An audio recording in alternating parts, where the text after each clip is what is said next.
Hello readers, I'm Amy and I'm back for another one genre in 1 week.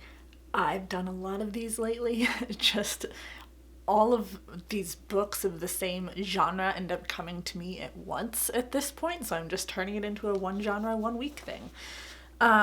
This one actually started off with a book that I needed to review and also 2 books that I'm hoping to read or at least skim through before I really start writing my history paper, so I can get some background on an event. But I have already started actually with Lightning Flowers, My Journey to Uncover the Cost of Saving a Life. This is by Catherine E. Standeffer. Little Brown Spark actually got a hold of me on Instagram. They're like, hey, here's this book that's coming out. Do you want to get a review copy? And I looked through the summary and I'm like, yes.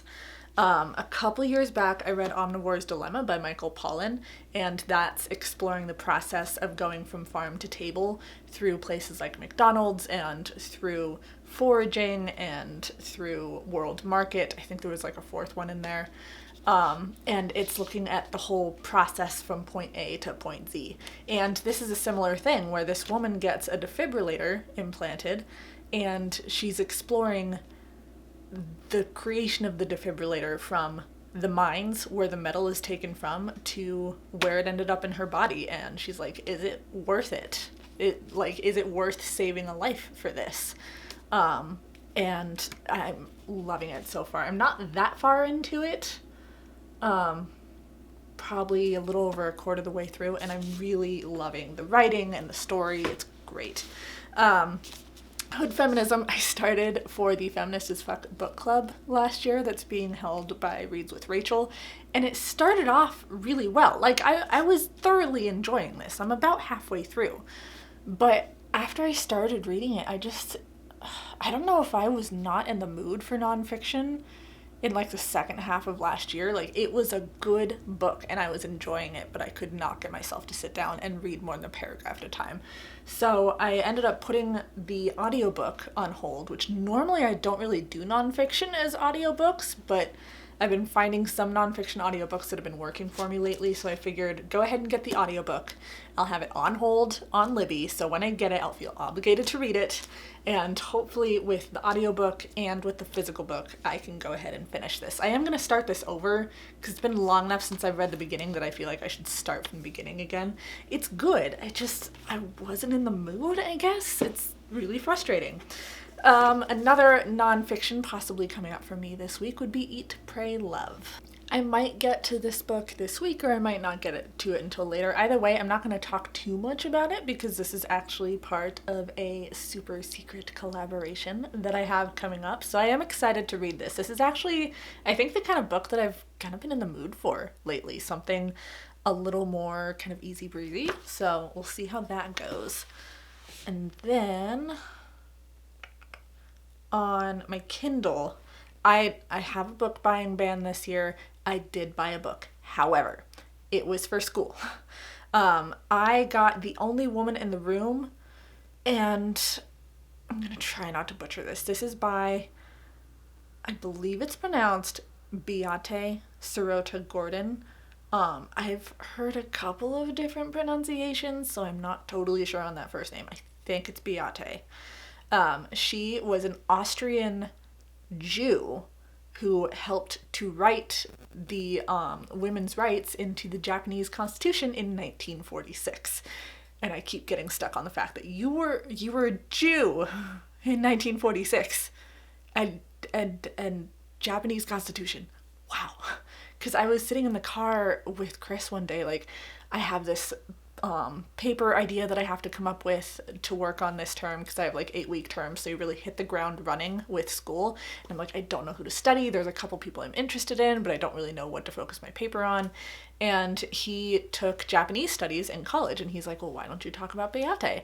And he tells me about how she was picked by Douglas MacArthur, and she was like 22 years old, and she helped out with the Japanese Constitution. I'm like, oh my God, that sounds amazing. So writing my paper on her. I'm super excited. And the other book that I'm hoping to read for school, it's not as focused on Japan, which I think is largely going to be the focus of my paper, but one of the other books that one of the books that Chris read during his Japanese studies that we still have on Kindle is Comfort Woman, a Filipina's story of prostitution and slavery under the Japanese military. Part of this takes place in Japan. I think most of this takes place in Korea, but I think it'll still be good for some background information. That's one he's been wanting me to read for a while that I think I'm probably going to enjoy. So, it's just one of those weeks where all of the nonfiction kind of lined up. So I'm like, all right, 1 week, one genre. Again. This is probably the week I'm most excited for. Like, it was fun to look for thrillers, but I don't read them that often. I enjoy them. They don't really have much reread value for me. And I DNF'd so many that I spent like an hour trying to get into and just wasn't happening. Native American reads, there were a couple that I liked, but it was still like, it was just kind of struggling through. But I started reading Lightning Flowers and I'm like, that's it. I think the slump might end here. Fingers crossed. I never said this. I didn't jinx it. So at the opening of this video, I forgot to mention one of the other books on my Libby app. So I thought I knew like everything that was on here already, so I didn't scroll down to the bottom. But at the bottom is another audiobook that I just got on Libby. That is How to Be an Anti-Racist by Ibram X. Kendi. I've heard some really good things about his writing, and this is one of the anti-racist books that was really popular last year that I've been meaning to like probably get around to, so we'll see if I can get to that this week. Anyways, I haven't really gotten any farther on Lightning Flowers. It's just been a kind of hectic last couple of days, so I'm going to extend this week of reading nonfiction by like another day or two just because I feel like I'm a little behind in it. Again, things have been hectic lately. But I did start the Only Woman in the Room memoir, and with how today's going, if I keep at it, I might be able to finish this by the end of the day. On my Kindle, it says it's 177 pages. So it's a little longer, and I don't usually read books that are this long. Not that it's very long, but I don't usually read books of this length in one day, but it's Sunday, I'm taking it easy, so I might just make it. And I've already gotten quite a few things highlighted. I found... Let me see if I can find it in my Kindle highlights. Because there's parts of these that I think would be really great for an opening for my history paper on her. This part. So I'll read you the whole section. I would only use part of it in my paper, but it's really, really good. There is already an immigration and customs office to deal with the numerous allied personnel arriving there. Passport control was a formality. The soldier in charge merely looked at my photo, then at me, stamped "Occupied Japan" in my passport, thanked me, and handed it back. He ignored the entries for my date of birth, birthplace, and occupation. If he had checked the last, he would surely have questioned it. This is the part I want to put in my paper. On my passport application, I had written "research expert," but a State Department official had left out the word "research" and entered only "expert." I think that's just a really fun little detail that I think will help people maybe get engaged in my paper. Not that I need to be selling my paper to you guys. It's just a term paper, but I'm getting really excited for it, and reading about this woman is really awesome. Right now at the beginning, she's been looking for her parents who were in Japan during the war, and they're Russian Jews, and she was born in Austria. But yeah, they were living in Japan during the war. She's trying to find if they're at their home, and like transportation is a little tricky because it's like 1945 in that chapter. So yeah, I'm really liking it. I would recommend picking it up. It's not one I was able to find through the library. I did have to purchase it. Like I said, that goes against my book buying ban, but it's for school, so it's definitely an exception in this case. Yeah, I'm still pretty excited. Like, I'm feeling less slumpy, and nonfiction is like the last genre that I thought would make me not feel like I'm still in a slump. So, we'll see how the rest of this week goes. I was hoping to do this clip over in the other corner of my library and change things up a bit, but the tree that is sitting in that corner that I got from my mother-in-law is very close to death and didn't make a great background. So, just a little update. Today is Tuesday. I finished some books. So I finished The Only Woman in the Room by Beata Sarota Gordon? Beate? I think it's Beata. Again, I looked up a couple of different ways to pronounce it, but I believe it's something in the neighborhood of Beata. It was wonderful. It was so interesting to look at her life. It was really well written, really engaging. I loved that memoir, and I have so many great little like quotes and stuff that I want to put in my history paper. I also started reading Comfort Woman and put it down before I even finished a chapter. My husband's been wanting me to read that for a while, and I started it and I'm like, I'm sorry, I feel really bad about this, but I can't do it. It's not just the translation, it's also the writing. It was so poorly done. I'm sorry. I'm sure it's an important story. It's a great book. People use it in schools, I guess, in college. But I would be reading a sentence and there would be a period in the middle of the sentence and then it would start the next sentence and I'm like, wait, you didn't even finish your thought there. And I mean, there were a couple of people that she was talking about at the beginning of the story, but not like a ton. You know, you can keep track of, say, 5 different names. And I'm reading through this and I'm like, I'm pretty sure you're getting these people mixed up because, like, she's talking about the parents, but she's using the kid's name, and then she's talking about the kids and using the parents' names, and then it was very confusing. And I'm like, all right, I'm not going to use this. You know, it's fine. It is what it is. I DNF'd it. I also started and finished Helter Skelter, which I know I mentioned maybe picking that up during the thriller week, and I didn't because I'm like, oh, whatever, and I already unhauled it. I did go ahead and read it.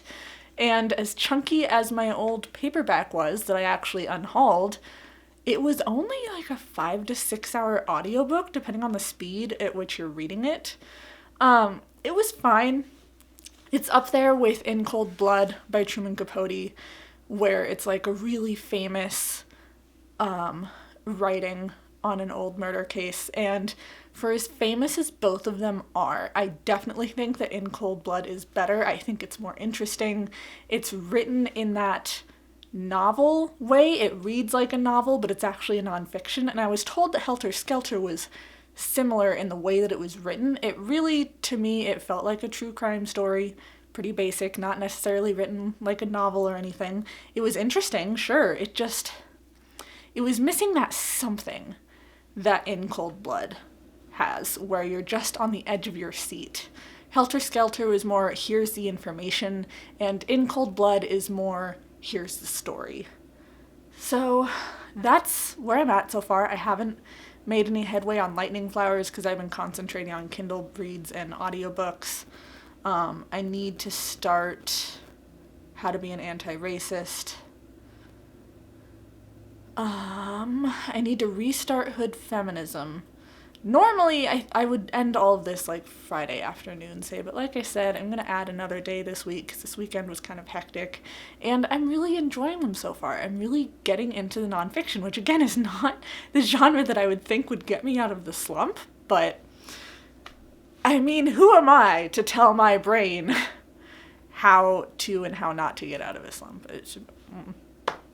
All right, again, forgot to check up a little more consistently during this reading vlog. However, I didn't do a ton of reading over the last couple days. I'm glad that I extended this challenge by a day or two. The last couple books that I was reading were physical, and because of the freelance work that I've been doing, it's really just a lot easier for me to read an audiobook, and that did help me finish Hood Feminism. I finally finished this. It's amazing. I did put up some quote artwork on my Redbubble concerning one of the things that she says in here about misogyny being a hell of a drug. I loved that quote. 5 stars. Easy. I don't know why it took me so long to finish it, but nonetheless, it was an excellent book. I have not finished Lightning Flowers yet, but I am still really, really liking it. Again, being a physical book, I just haven't taken that much time to really sit down with it and enjoy it. I did read The Only Woman in the Room, which is a Kindle book, not like an audiobook or anything. But that one was for a class, so I made sure like I'm going to sit down. I'm just going to breeze right through this, and I read most of it in one sitting. Again, this was really great. Another 5-star read. It's called a memoir. It feels a little more like an autobiography because it goes into a few more details of her life, a few more experiences of her life than you would typically see in a memoir, I think.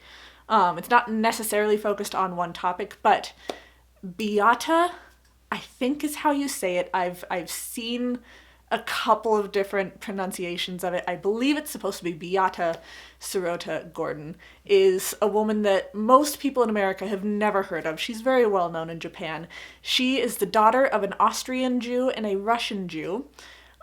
She was born in Austria. She learned 6+ languages, and she ended up being solely responsible for the women's rights section of the 1946 Japanese Constitution. Again, she's Jewish in the 40s in Japan. I just... mind blown. She's an amazing woman. I highly, highly recommend this book. If you do want this book, I think you pretty much have to purchase it. I didn't look on Scribd, but I know neither of the libraries that I'm subscribed to have it. I wasn't really finding a free copy of it anywhere, so you would probably have to buy it, but totally worth it. I think everyone should know who this woman is. She was completely amazing. I think she just died in 2012, so she hasn't been gone for that long. But anyways, 5-star book. Absolutely loved it. Back to Lightning Flowers. For a quick second, something that I'm finding with this. So I did mention that it's kind of going through the process of how a defibrillator is made and how it eventually got into the author's body. And this honestly has me thinking a lot about my own body. I have a titanium rod in my spine, which I do have a video about my scoliosis. It's kind of sensitive content, but if you want to give it a watch, I'll put the link up in the corner. But having titanium as a rod and like screws and stuff in my spine, I can't help but wonder, like, where did my body come from? Like, there's even just not quite being halfway through this, there's so much information on mining and like the environmental side of things, and I'm like, how much of the world did I destroy by surviving my childhood, by having this titanium rod?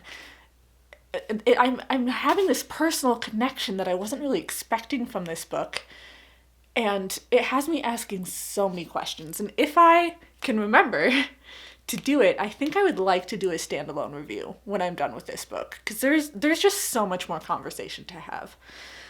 So I'm pretty happy with how this nonfiction week turned out. I am going to try and finish this in the next week or so and start up on a couple of my February books. I have a lot of books lined up for Black History Month that I'm hoping to dive into, so may or may not do a video on that. That'll be it from me, so please like, subscribe, be my friend on social media. I will see all of you in my next video. Bye, friends.